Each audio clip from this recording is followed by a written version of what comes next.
ইস, মুখ টুকের কি অবস্থা রে বাবা।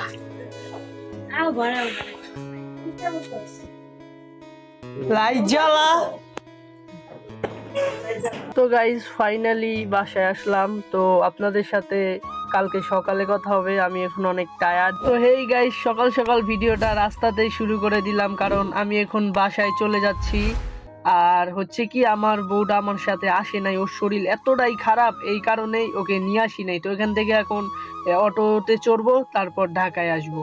তো একটা কারণে আমার মনটা খারাপ, নিজের প্রিয় মানুষটাকে আর সাথে করে নিয়ে আসা হলো না, কারণ ওর শরীর এতটাই খারাপ, ওর মুখে ঢুকে কালো দাগ বইসা গেছে। আর এরপর হচ্ছে জ্বর, মাথা ব্যথা, ঠান্ডা। তো মন খারাপ করে আমি চলে যাচ্ছি ঢাকা। তো অটো থেকে নেমে এখন আমি পৌঁছে গেলাম গাউসিয়া, উপরে গাউসিয়া ব্রিজ, আর আমি নিচে